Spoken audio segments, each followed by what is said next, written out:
Bueno, hola, buenos días a todas y todos. Seguimos con el tema de los discursos económicos. ¿Se acuerdan que la semana pasada habíamos estado viendo cómo hay distintas perspectivas para explicar la realidad económica? Hablamos de la economía política clásica y de Marx como dos de esas perspectivas para analizar la realidad económica. En el caso de hoy, en la clase de hoy, vamos a tratar de completar esas perspectivas teóricas de análisis de la realidad económica, incluyendo a los neoclásicos y a Keynes. Recuerdo algunos de los conceptos de la clase anterior donde identificamos una perspectiva teórica o una escuela económica a partir de que un conjunto de autores identificaban, nos hacían una pregunta central de cómo describir la realidad económica, desarrollaban un conjunto de conceptos y llegaban a algunas conclusiones de cómo se desenvolvía esa realidad. La economía política clásica, Marx, los neoclásicos y Keynes, en esas palabras estamos agrupando una perspectiva de pensar la realidad económica. Hoy vamos a ver neoclásicos y Keynes y vamos a ver cómo la perspectiva económica se relaciona con una respuesta, que es cómo se explica el nivel de empleo en los neoclásicos y cómo explicamos el nivel de empleo a partir de lo que plantea Keynes. Es decir, que en la primera filmina que estamos viendo es como que hay así en forma muy simple, tres grandes perspectivas teóricas para explicar el nivel de empleo. Uno es Marx, que hablamos en la clase anterior de ellos, y donde decíamos que el nivel de empleo depende de las necesidades de acumulación del capital. Había una idea de cómo se reproduce el modo de producción capitalista, el tema de la acumulación, y para Marx el nivel de empleo refleja esas necesidades de acumulación del capital, y por lo tanto aparece como consecuencia de esas necesidades de valorización, la población que no es incorporada constituye lo que Marx llama el ejército industrial de reserva. Hay una explicación del nivel de empleo en función o el nivel de ocupación de una sociedad en función de estas necesidades de acumulación del capital. La segunda de las perspectivas que vamos a analizar hoy en particular, para dar cuenta de qué depende el nivel de empleo de una sociedad, es el de los neoclásicos. Y los neoclásicos van a hacer referencia a que el nivel de empleo tiene que ver con el funcionamiento del mercado de trabajo. El mercado de trabajo para los neoclásicos es un mercado como cualquier otro, y es en función de ese mercado que se asignan un recurso escaso que es el trabajo. Es decir, para los neoclásicos el nivel de empleo está determinado por el funcionamiento del mercado de trabajo. Explicando el mercado de trabajo, se concluye cuál es el nivel de empleo en una sociedad en un momento determinado.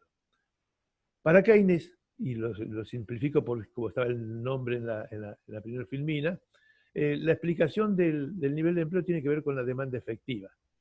Keynes va a decir que los empleadores reclaman trabajadores no en función de su costo, sino en función de la necesidad para producir.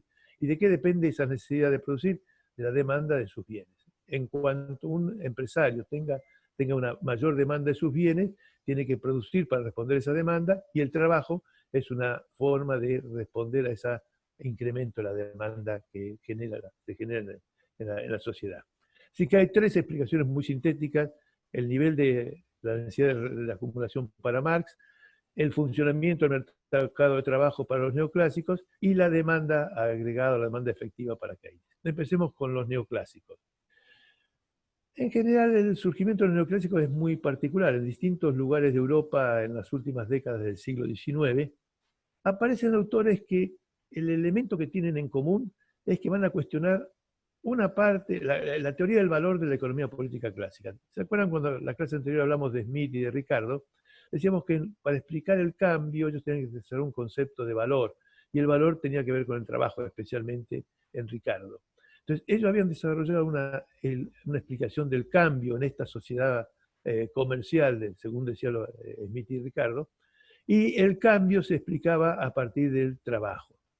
En el caso de Ricardo, el trabajo incorporado, es decir, las dificultades para producir definían el valor de un bien. Entonces, había una teoría del valor en los clásicos, especialmente en Smith y Ricardo, y estos autores, los que llamamos neoclásicos, el elemento común que tienen es que van a cuestionar esa teoría del valor a partir del trabajo. Dice, el valor no tiene que ver con el trabajo, el valor en realidad el concepto de valor es el que van a cuestionar. Van a decir, más que hablar de valor de un bien a partir del trabajo, había que hablar de la relación de cambio. Había que explicar qué hay que se da en el mercado, la relación de cambio, cómo explicar el cambio. Entonces, la preocupación de los clásicos es cómo en el mercado se cambian los bienes. Y no tienen que hacer referencia al valor, a algo anterior que se da en la producción o en la distribución, sino que desde el mismo mercado se puede explicar el cambio. Entonces, para los neoclásicos, el tema del valor es un problema de la relación de cambio, y la relación de cambio refleja la utilidad de un bien en función y su escasez. Es decir, ¿qué es lo que explica que se cambien cosas? La utilidad. La gente cambia cosas en función de la utilidad. Y la utilidad para los neoclásicos, para explicar, estoy planteando cómo les preocupa a los neoclásicos cómo se asignan los recursos, porque en realidad, claro, tendría que empezar explicando qué es una sociedad para los neoclásicos. ¿Qué caracteriza a toda sociedad humana? No, como cuando hablamos de Marx hablamos de periodos históricos. Los neoclásicos vuelven al concepto de naturaleza, de orden natural. En toda sociedad humana, no importa qué forma de organización de la producción tengan para los neoclásicos, toda sociedad humana tiene algunas características. ¿Cuáles son las características de toda sociedad humana para los neoclásicos? Que primera característica es que hay fines ilimitados. Yo tengo 100 pesos y quiero ir al cine y quiero comprarme un kilo de pan. Son dos fines. Comprar un kilo de pan o ir al cine son dos fines distintos. Los recursos que tengo son 100 pesos. Entonces, la segunda característica de toda sociedad humana es que estos fines ilimitados, los recursos son escasos. Los recursos no me alcanzan 100 pesos para ir al cine y comprarme un kilo de pan. Y por lo tanto, la tercera característica de toda sociedad es que tengo que elegir cómo asignar esos recursos. 100 pesos me sirven para ir al cine o comprarme un kilo de pan. Entonces tengo que elegir, el tema de la elección. Toda sociedad humana tiene fines ilimitados, recursos escasos en función de esos límites. Los recursos son de uso alternativo. Yo los 100 pesos puedo usarlos para ir al cine o puedo usarlos para comprar un kilo de pan. Y entonces el tema de elijo cómo asignar estos recursos escasos. Entonces, la preocupación de los neoclásicos es cómo se asignan estos recursos escasos. ¿De qué manera se asignan estos recursos escasos? Y el mercado va a ser la respuesta a esa asignación. Van a analizar el funcionamiento del mercado para que a partir del mercado explicar cómo se asignan los recursos escasos. Entonces, hay una preocupación distinta a la de los clásicos, distinta a la de Marx, que es cómo se asignan los recursos escasos, y empezar a construir una serie de características o analizar el mercado para dar cuenta de que es a través del mercado que se distribuyen o se asignan, mejor se dicho, asignan, porque distribución es una palabra que tiene otra connotación. ¿Cómo se asignan estos recursos escasos? Es el mercado el que puede asignar. Por lo tanto, a partir de esa pregunta, lo que desarrollan los conceptos desarrollan los neoclásicos se refieren al mercado, analizan el mercado, que es un mercado. Y aquí, antes de entrar específicamente al mercado de trabajo, quería plantear algunas características de los mercados competitivos. El mercado es, bueno, primero, ¿qué es un mercado? Donde existe oferta y demanda. Es la vinculación entre los que quieren ofertar y los que demandan un bien. El mercado es un espacio social donde se encuentran los demandantes y los oferentes de alguna cosa. Ese mercado tiene algunas características para que sea competitivo, para que asegure esta asignación de recursos que los clásicos están tratando de explicar. Las características de un mercado competitivo es, primero, que haya muchos oferentes y demandantes. Si hay un solo oferente, en realidad el mercado no es competitivo. Que haya muchos oferentes y demandantes, que nadie tenga capacidad de fijar el precio, así que el precio sea consecuencia, son sujetos individuales los que actúan en el mercado, sujetos individuales libres, que cada uno puede elegir, son libres en cuanto pueden elegir en función de qué. Hay una racionalidad. Para los neoclásicos, los sujetos que participan, oferentes y demandantes, tienen una característica como sujetos económicos, son racionales. ¿Y en qué consiste la racionalidad de todos los sujetos económicos? En que buscan maximizar su utilidad. El obrero, cuando va al mercado y toma una decisión, está buscando maximizar su utilidad. El empleador, cuando va al mercado y toma una decisión, está buscando maximizar su utilidad. O sea, hay elementos comunes al mercado, de un mercado competitivo, que es esta libre entrada y salida, estos varios oferentes y demandantes, que el precio sea flexible. ¿Qué significa que la flexibilidad de los precios dentro del mercado? Que cuando la oferta es muy grande, los precios se modifican hacia abajo. Si se incrementa la oferta, el precio baja. Y lo mismo ocurre con la demanda. Así que el precio refleja en el mercado esas variaciones de la oferta y la demanda. Esas son las características de un mercado competitivo. Y el mercado de trabajo es un mercado más. La teoría de los precios y el mercado de los neoclásicos le permite ver cómo funciona este mercado de trabajo, oferentes, demandantes y un precio que iguala la oferta y la demanda. Decía yo que una de las características de los neoclásicos es que están pensando en sujetos económicos racionales y que la racionalidad de los sujetos económicos consiste en maximizar la utilidad. Entonces, en el mercado de trabajo hay sujetos económicos, personas que ofertan el trabajo y personas que demandan ese trabajo. Los que ofrecen el trabajo son los trabajadores. Quienes ofrecen en el mercado de trabajo actúan como oferentes. Los trabajadores ofrecen su trabajo, pero lo ofrecen en función de una elección. Ellos eligen como todo sujeto económico y son racionales. ¿Entre qué eligen los que ofrecen trabajo en el mercado de trabajo? Entre la utilidad del trabajo. ¿Cuál es la utilidad del trabajo? Yo trabajo y me dan un salario, esa es mi utilidad. Pero el trabajo para trabajar tengo que destinar tiempo al trabajo y por lo tanto no puedo destinar tiempo al ocio o a otras actividades que me interesan. Por lo tanto, el trabajador elige entre la utilidad del salario y la desutilidad del trabajo. La desutilidad del trabajo es no poder hacer otras cosas en ese tiempo. Entonces, eso es lo que desde esta perspectiva neoclásico, los sujetos económicos libres eligen entre esto. Entonces, ningún obrero está obligado a trabajar. Elige entre el salario, la utilidad que da el salario, cuanto más alto sería el salario, más utilidad tiene. Por lo tanto, más oferta va a haber. Cuanto menos alto, menos salario tenga, menos útil es el salario, porque da menos posibilidades. Entonces, la oferta, los trabajadores que ofrecen su trabajo en este mercado de trabajo, actúan como un sujeto racional, sujeto económico racional. Por el otro lado, los que demandan, es decir, los empleadores, también son sujetos económicos y en cuanto a sujetos económicos son también racionales. Y racionales también eligen entre varias opciones para asignar. ¿Y qué es lo que, entre qué eligen o cuáles son las alternativas, la utilidad o no de contratar un trabajador más? Por el lado de la demanda, los neoclásicos analizan que contratar un trabajador más tiene un costo. ¿Cuál es el costo? El costo es el salario que tengo que pagarlo. Pero contratar un trabajador más tiene un beneficio. ¿Cuál es el beneficio de contratar un trabajador más? El incremento en el producto que me genera. Un trabajador más me genera más producto, lo que los neoclásicos llamarían producto marginal del trabajo. Es decir, ¿entre qué elige un empleador como sujeto económico racional? Entre cuánto me cuesta, el costo, el salario, y cuál es el beneficio del producto marginal del trabajo. En cuanto el producto marginal del trabajo sea mayor al costo, es decir, al salario, los empleadores van a ir contratando trabajadores. Contratan uno, el costo es tanto y el producto marginal es mayor a eso, me vale la pena contratar porque el producto marginal es mayor al costo. Y van a ir incrementando trabajadores hasta el punto en que el producto marginal de un trabajador más sea igual al costo de un trabajador más. Ahí van a parar. Y si siguen contratando y el costo del salario es mayor al producto marginal, no solo no van a contratar, sino que van a empezar a despedir. Cuando el salario sea mayor al producto marginal, según los neoclásicos, los empleadores van a despedir trabajadores hasta que el costo de un trabajador sea igual al producto marginal de un trabajador más.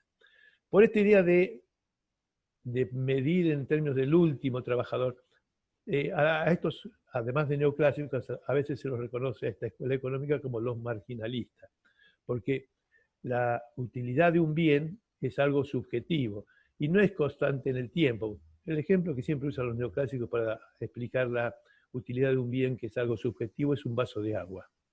Un vaso de agua tiene una utilidad que es satisfacer mi sed. A la mañana me tomo un vaso de agua y satisface mi sed. El segundo vaso de agua, que es exactamente igual al primero, tiene menos utilidad, la satisfacción que me genera es un poco menor. El tercer vaso un poco menos y el quinto vaso ya no tiene ninguna utilidad, no quiero tomar más agua. Y el agua era la misma. Es decir, que la utilidad no tiene que ver con algo material, como decíamos cuando hablamos de valor de uso en Marx. La utilidad de los neoclásicos es algo subjetivo, depende de cada sujeto. Por lo tanto, digo, hay una idea de subjetividad en los neoclásicos, una perspectiva de pensar en sujetos individuales que actúan en función de esa maximizada utilidad. Entonces estábamos diciendo que había una oferta donde los sujetos, los obreros elegían entre el ocio y el trabajo en forma muy simple, y una demanda donde los empleadores elegían en función del costo y el beneficio. Estas son decisiones individuales, cada sujeto elige. La suma de las decisiones individuales constituye la oferta, la suma de las decisiones individuales de los empresarios constituye la demanda.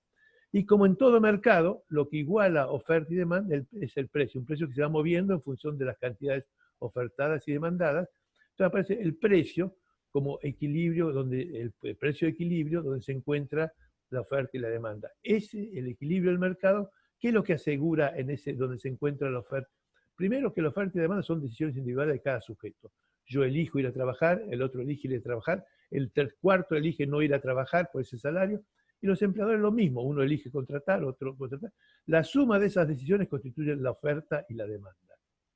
Y el precio lo que hace se mueve en función de esas cantidades. Como lo que los mercados lo vemos, creo que, no sé si lo podemos explicar todos muy racionalmente, pero lo vemos que cuando hay mucha oferta en un mercado competitivo, los precios bajan. Cuando hay mucha demanda en un mercado competitivo, los precios suben. Entonces, el precio flexible es el que iguala las cantidades ofertadas y demandadas. Y el mercado de trabajo funciona como cualquier otro mercado en eso. Y por lo tanto, el nivel de empleo, cuando se encuentra la oferta y la demanda, aparece el precio de equilibrio, que es el salario, y el nivel de empleo se refleja en ese punto de equilibrio. Pero el equilibrio no es constante, no es que el equilibrio se llega y se... El equilibrio es una tendencia del mercado, porque se llegó a un punto de equilibrio, todos los que querían ofertar y todos querían demandar y se encontró un precio de equilibrio. Pero como esto no es definitivo, sino que al día siguiente un trabajador decide que no había, son decisiones individuales, había decidido no ir a trabajar porque el salario no le compensaba, no le parecía útil, decide que sí, entonces se incrementa, supongamos que son muchos los trabajadores que deciden al día siguiente ir a trabajar, toman la decisión de ir a trabajar, y por lo tanto la oferta crece. ¿Y qué pasa cuando un precio, una cantidad de ofertas crece? El precio baja. Y el mercado, el precio flexible tiende a igualar la oferta y la demanda, pero esa no es que la iguala y queda definitiva, es un movimiento que tiende al equilibrio. El mercado es un movimiento a partir de las variaciones en la oferta y la demanda, con un precio flexible, tiende al equilibrio. Eso es el mercado de trabajo, y es a partir de esas características que para los neoclásicos se define el nivel de empleo. El nivel de empleo es la cantidad de gente que en función de esto decide libremente, y la suma de estas decisiones constituyen el nivel de empleo en la sociedad.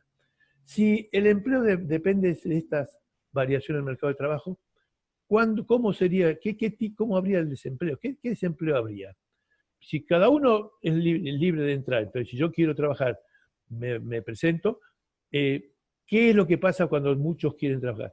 Que el precio baja, y si el precio baja, el precio de este caso es el salario, se va a incrementar la demanda, entonces se va a encontrar un punto de equilibrio a un nivel de salario más bajo. Así que el equilibrio es un movimiento en el cual no es una situación constante, es una tendencia que explica el movimiento, lo que ocurre en el mercado de trabajo. Entonces, ¿qué desempleo puede haber? Si yo quiero trabajar, no voy a estar desempleado porque voy, y cuando se incrementa la oferta, se baja el precio, y si se baja el precio, va a haber empleadores que van a estar dispuestos a contratar.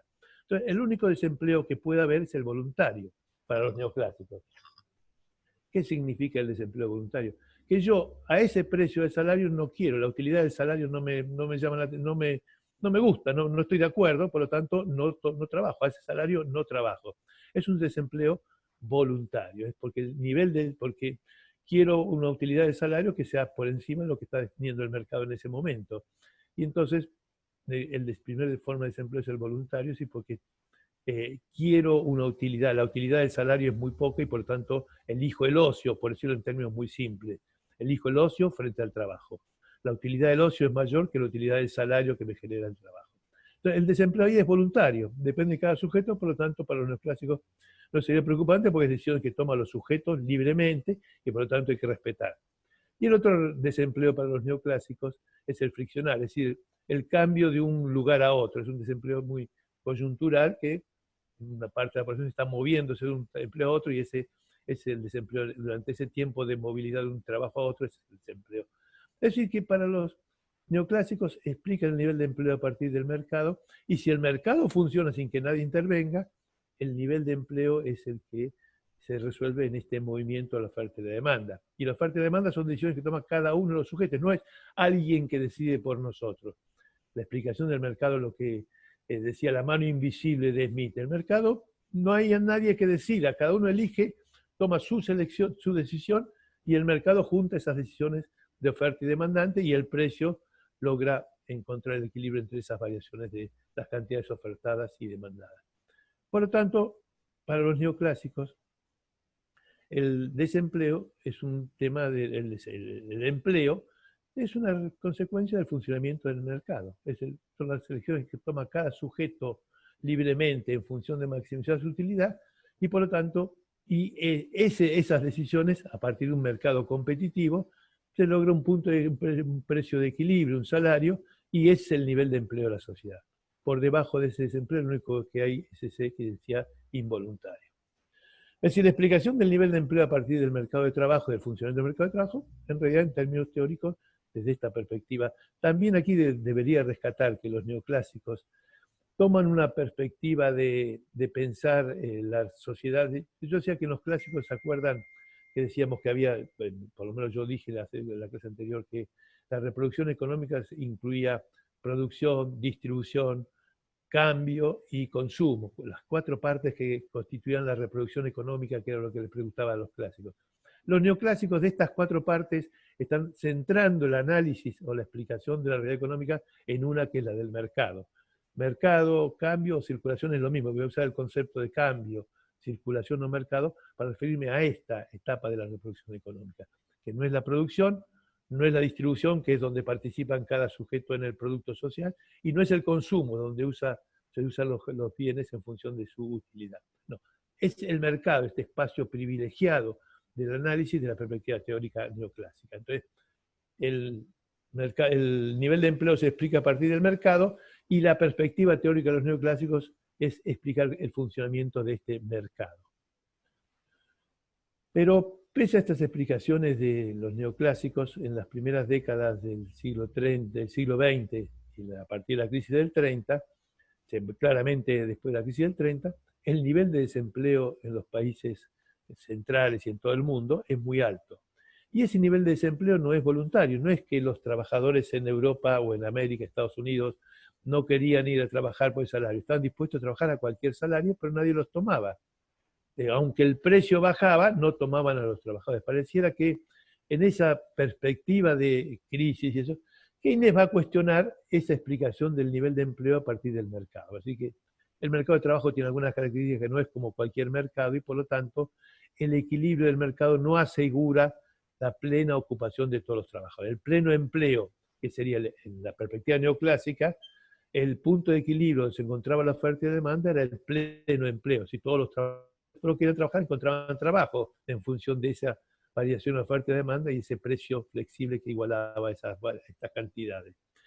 Pero para Keynes dice, no siempre el equilibrio se encuentra con la plena utilización de los recursos. A veces se encuentra un equilibrio entre la oferta y la demanda sin que se hayan utilizado todas las... Es decir, que hay gente que quiere trabajar y no lo toman. Es decir, que pese a esa idea de que el punto de equilibrio del mercado de trabajo no hay desempleo más que este voluntario, Keynes observa, y la realidad de esas décadas muestran en todo el mundo, que hay millones de trabajadores que quieren trabajar y no los toma nadie.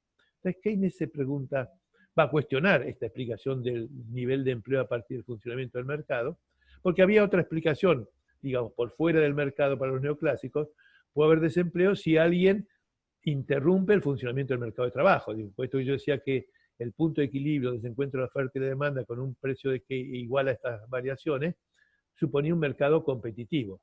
Si alguien interfiere en esas funcionamiento del mercado, entonces el desempleo es por ese no funcionamiento del mercado.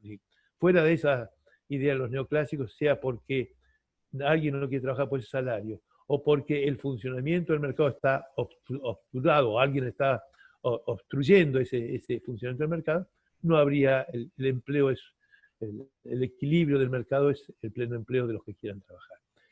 Keynes va a decir que la realidad no coincide y que la realidad económica, a diferencia de lo que decían los neoclásicos, es muy fluctuante. Y a veces el mercado logra el pleno empleo y a veces no. Las fluctuaciones económicas para Keynes llevan a que de un momento exista el pleno empleo, es decir, que no haya desempleado, o exista en otro momento el desempleo masivo. ¿De qué dependen estas fluctuaciones de la actividad económica que se reflejan en pleno empleo o desempleo masivo? Para Keynes lo que se va a preguntar entonces no es a partir del mercado de trabajo que puede explicar estas variaciones entre el pleno empleo y el desempleo masivo, sino se empieza a preguntar ¿de qué depende la demanda de empleo? ¿Por qué los empresarios contratan nuevos trabajadores? Y Keynes va a decir que la demanda de empleo, los empleadores demandan más trabajadores porque los necesitan porque tienen demanda de sus productos, porque están demandando productos y para obtener esos productos necesitan más trabajadores. Keynes va a decir que lo que explica la demanda de trabajadores para los empleadores es la demanda de sus productos. ¿Y de qué depende la demanda pensando en términos globales? Para Keynes hay dos determinantes de la demanda efectiva. Se demandan bienes para consumir y se demandan bienes para invertir. Son los dos componentes de la demanda. Entonces, los empleadores contratan trabajadores o incorporan nuevos trabajadores en función que tienen demanda de sus productos. ¿Y de qué depende la demanda de sus productos? De las demandas para consumir sus productos o para invertir en sus productos. Es decir, que Keynes va a salir del espacio del mercado de trabajo y va a pensar en la demanda agregada, la suma de las demandas de toda una sociedad. ¿Y para qué? Y decía yo, ¿para qué demanda la sociedad viene? ¿Para consumir o para invertir? Entonces, si el nivel de empleo depende de la demanda, ¿de qué depende la demanda? Y Keynes estaba haciendo referencia al consumo y la inversión. Entonces, por lo tanto, Keynes, para explicar el nivel de empleo, va a partir, a ver cuáles son las demandas efectivas y va a ver de qué depende el consumo y la inversión. Y entonces va a generar conceptos. ¿De qué depende el consumo para Keynes? Para Keynes el consumo es una relación del nivel de ingresos. Es decir, es una relación estable. El consumo es una relación estable que depende del nivel de ingresos. ¿Sí? ¿Cómo es esa relación estable entre ingresos y consumo para Keynes? Porque cuando se eleva el ingreso, se eleva el consumo, pero en una proporción menor.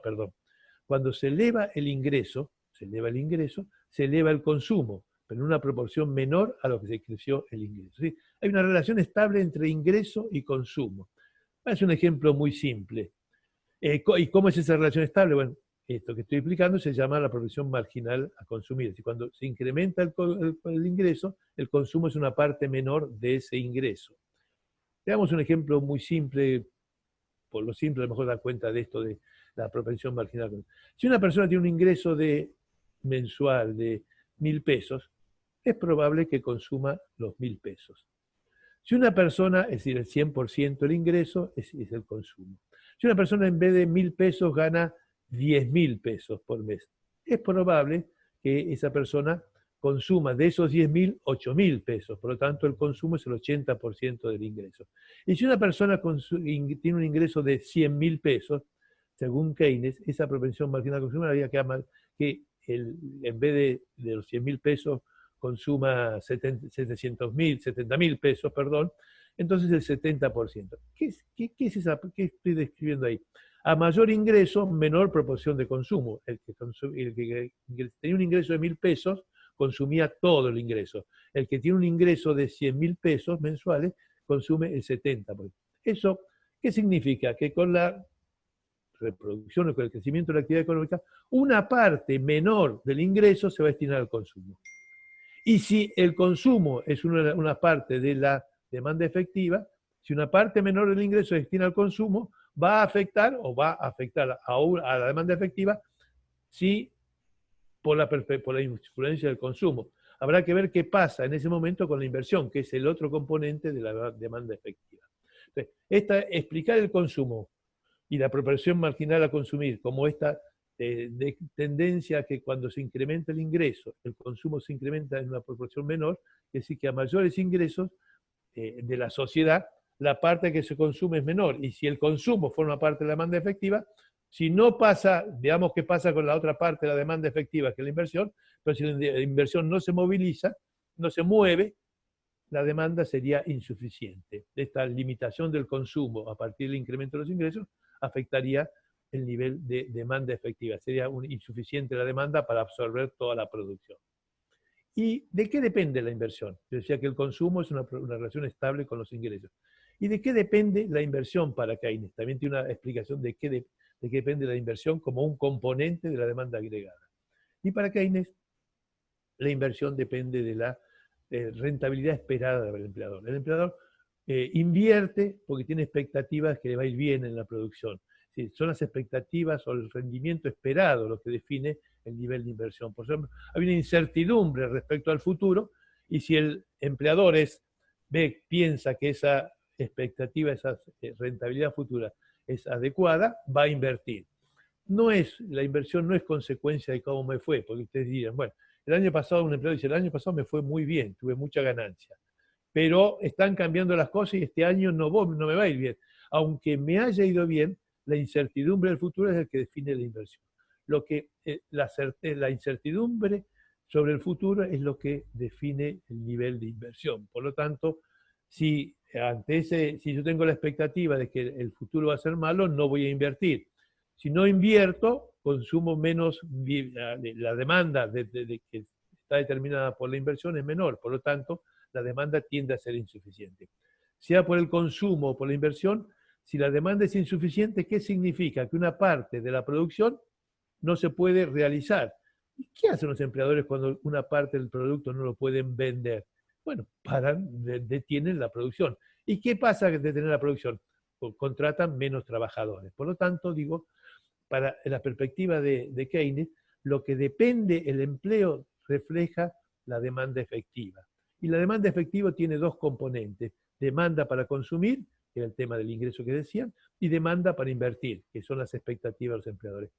Es esa variación del consumo y la inversión la que puede hacer que la demanda sea insuficiente. Y si la demanda es insuficiente, el nivel de producción se detiene y el nivel de empleo crece. Por lo tanto, Keynes, y si se detiene el nivel de producción y se reduce el empleo, se reducen los ingresos. Y se reducen los ingresos, se reduce el consumo. Y por tanto se entra en un círculo vicioso de crisis a partir de esta insuficiencia de la demanda efectiva. Entonces, Keynes puso que el nivel de empleo no depende del funcionamiento del mercado de trabajo, como decían los neoclásicos, sino que depende de la demanda efectiva, la demanda agregada de toda una sociedad. Y esa demanda es para consumir o para invertir. Y lo que Keynes explica es de qué depende el consumo y de qué depende la inversión. Si el consumo y la inversión crecen, no hay insuficiencia de demanda, el mercado, el pleno empleo, que era una de las posibilidades de funcionamiento, será el pleno empleo, no habrá desempleados. Pero como esto depende de que el consumo y la inversión y esos resultados que se expresan en la demanda efectiva, puede ser que la demanda sea insuficiente, porque el consumo no creció o porque la inversión se estancó en función de las expectativas negativas de los empleadores. Y en ese sentido aparece, en la perspectiva de Keynes, cuando el pleno empleo no es el punto al cual se detiene la actividad económica, cuando no se utilizan todos los recursos disponibles, es cuando aparece el desempleo y ahí aparece la función del Estado para compensar o a favorecer ese consumo o esa inversión. El Estado aparece cuando el mercado no se estanca, se encuentra el equilibrio sin la plena utilización de los recursos productivos, de los factores de producción, dirían los neoclásicos. En Keynes hay una explicación del nivel de empleo a partir de la demanda tiene consumo e inversión, y cuando esa demanda, consumo e inversión no funciona, es el Estado el que tiene que acompañar o facilitar modificar ese círculo de demanda, consumo, inversión. Que desde esta explicación del desempleo a nivel de demanda efectiva, los empleadores cuando no tienen demanda de sus productos no contratan trabajadores, por más que estos digan trabajo por cualquier salario, no los contratan. Por lo tanto, en la perspectiva de Keynes, el empleo que depende de la demanda de demanda efectiva, cuando hay insuficiencia de la demanda, lo que se genera es un desempleo involuntario. No es porque yo quiero o no quiero trabajar, sino porque no me contratan.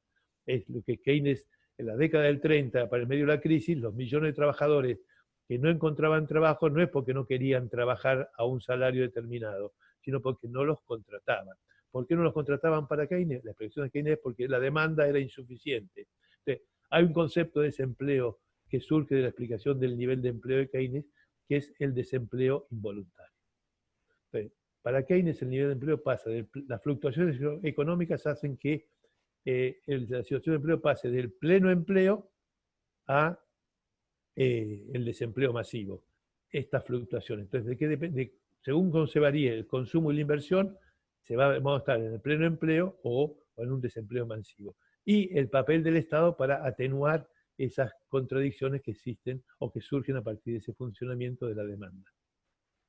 Estas serían las dos explicaciones, las dos perspectivas de pensar el empleo, una desde el mercado de trabajo y otra desde la demanda efectiva o demanda agregada. Estas propuestas teóricas para explicar el nivel de empleo de los neoclásicos los neoclásicos dije que tienen varios nombres, perdón para no confundirlos.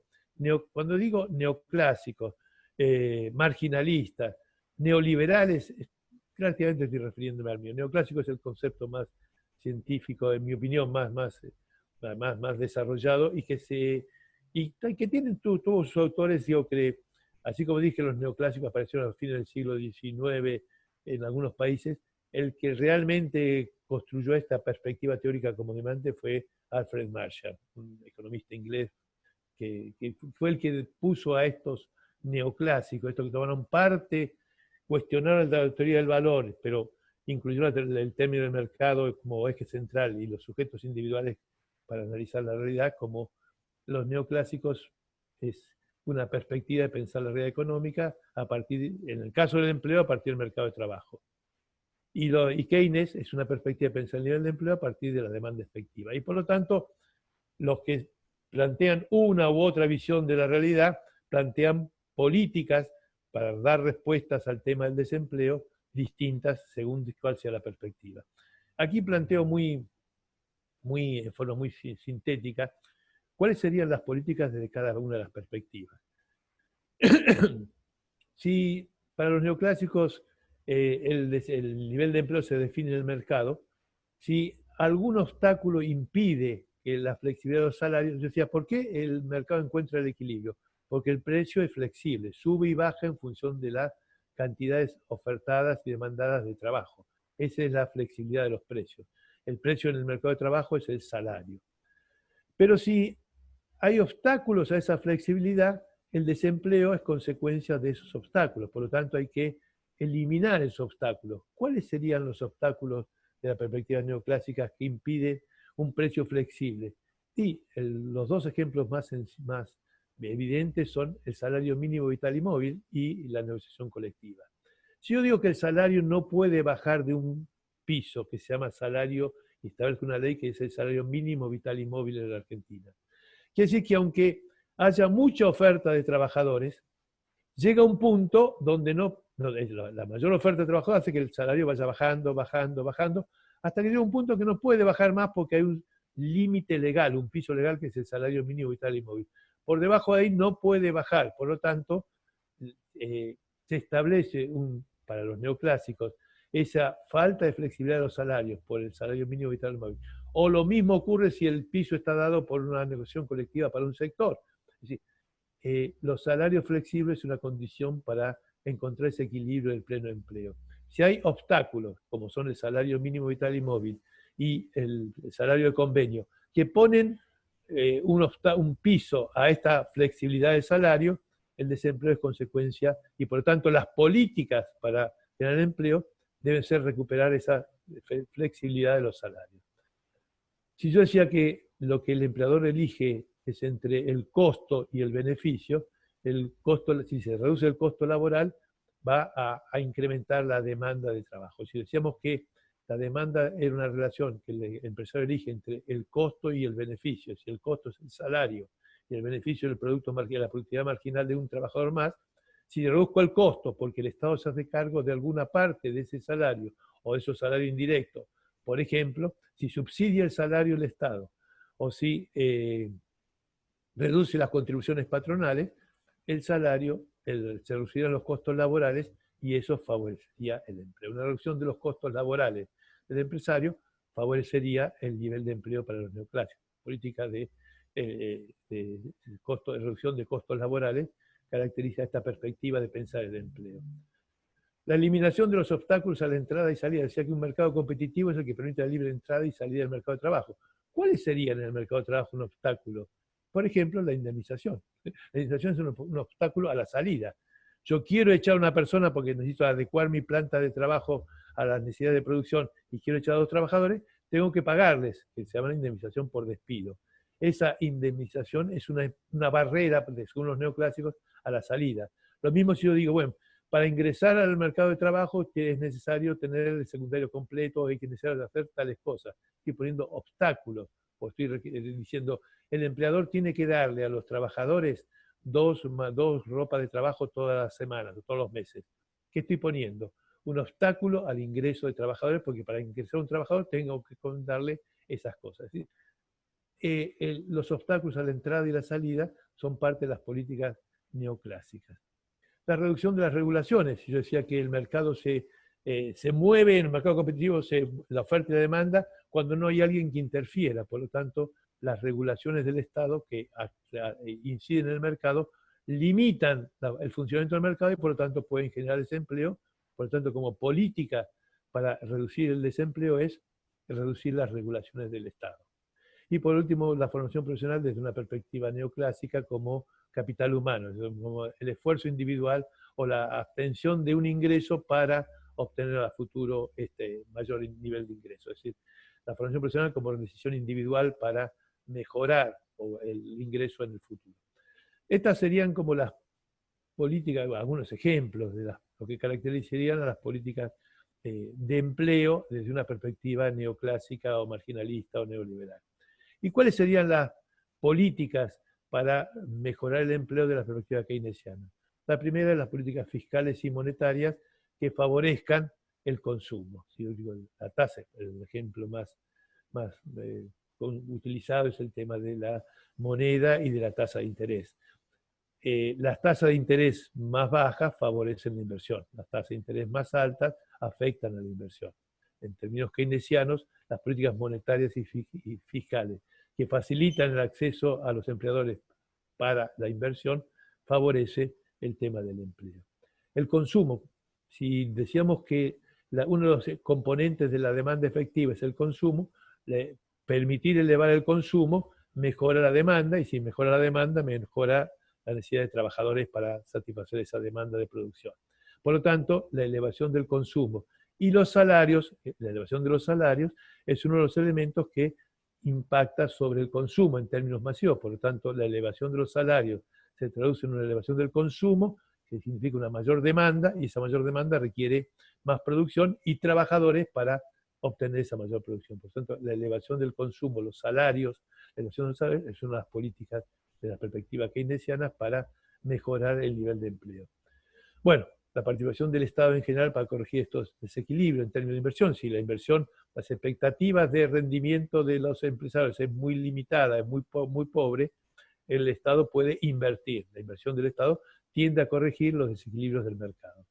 Y la formación profesional continua, no como una decisión individual en función de la expectativa de ingresos, sino como una respuesta desde el Estado a las necesidades de los trabajadores, a los intereses y objetivos de los trabajadores, a las necesidades de los empresarios y a los requisitos de un modelo estratégico de desarrollo. Así que lo que estoy planteando son dos perspectivas de políticas de empleo, porque ¿qué hay detrás de estas dos políticas distintas, esta serie de políticas distintas?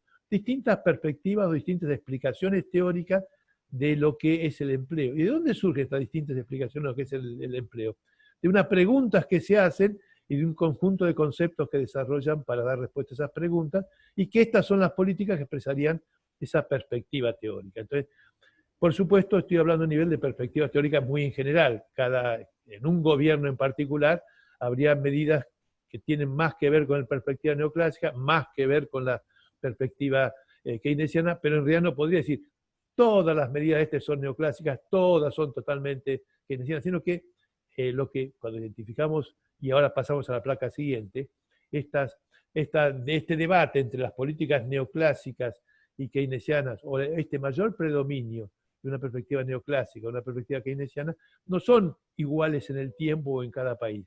Podemos identificar en las últimas décadas o en los últimos periodos del siglo pasado y distintas predominancias de estas perspectivas.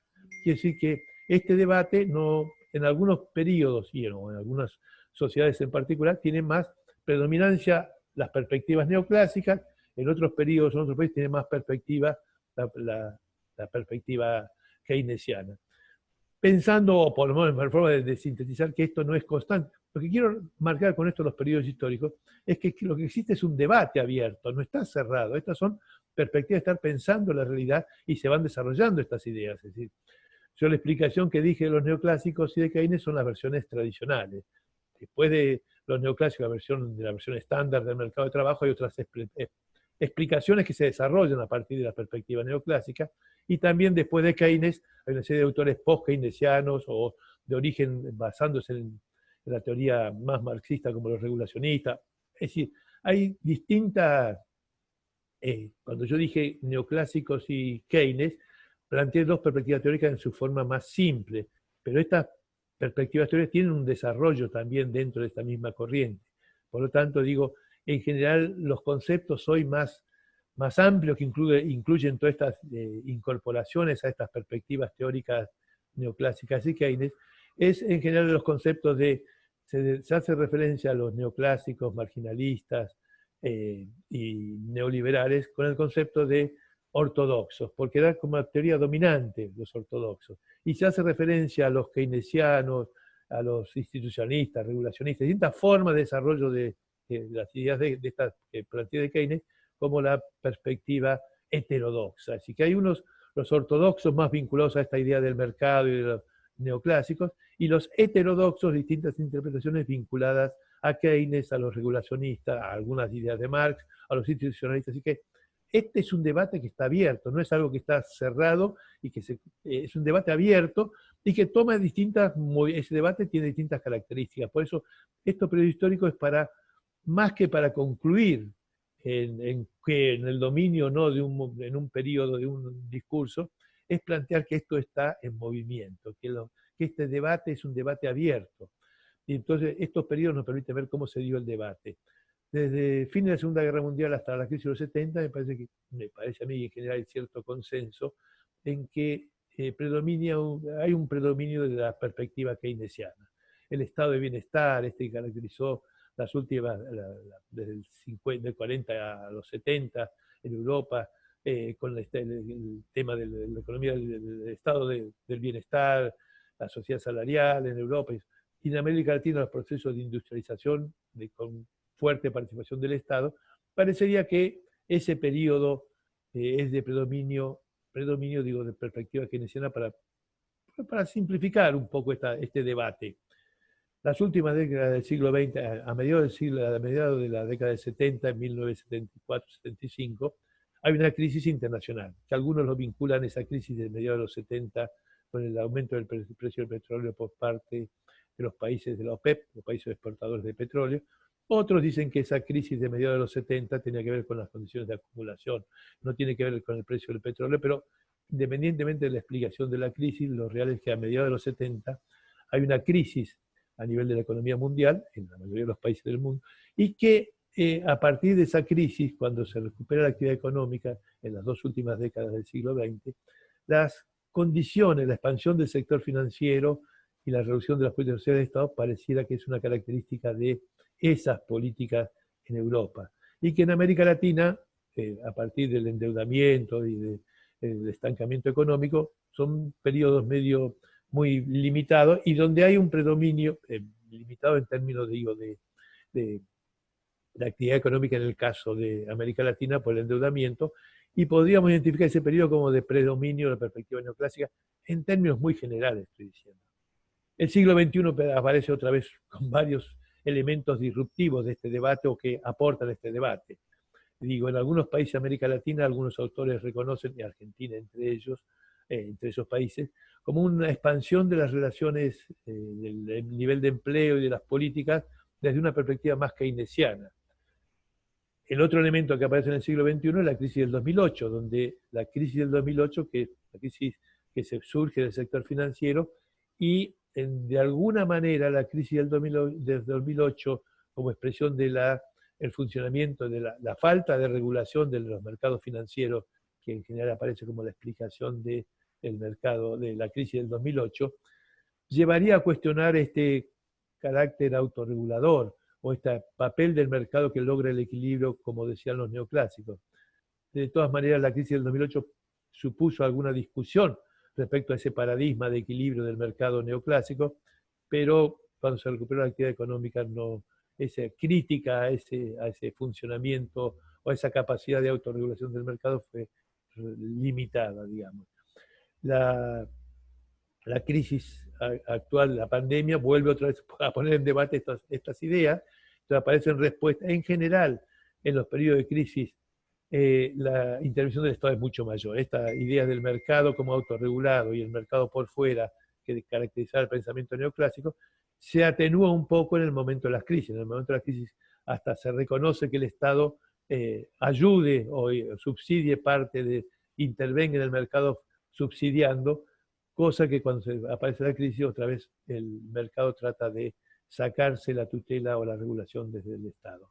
Por lo tanto, esta clasificación de las perspectivas teóricas del nivel de empleo y la dominancia de una política u otra es una aproximación, y la única intención era remarcar que hay un debate abierto y que esto sigue desarrollándose en estas perspectivas, las distintas perspectivas de pensar la realidad económica. Entonces, lo válido me parece rescatar de estas dos o tres clases, o de esta perspectiva de pensar las escuelas económicas, es reconocer que no hay una sola forma de pensar la realidad económica, que hay distintas y que estas distintas van variando, estas distintas posiciones en un contexto de algunos elementos comunes van debatiendo cómo dar respuesta al nivel de empleo que en el contexto actual de esta pandemia, pues, realmente es un fenómeno a nivel mundial y por lo tanto este debate sobre las políticas de empleo tiene una actualidad muy, muy, muy central, ¿no? Terminamos con esto el tema de los discursos. 4 perspectivas de pensar la realidad económica, en principio, que para simplificar, que sería la economía política clásica, Marx, neoclásicos y Keynes. Y alrededor de cada uno de estos, un conjunto de autores que van desarrollando estas ideas. Concluimos con esta la clase de las escuelas y nos veremos un poquito más adelante a lo largo del curso. Bueno, hasta luego y suerte, que vaya todo bien, ¿eh?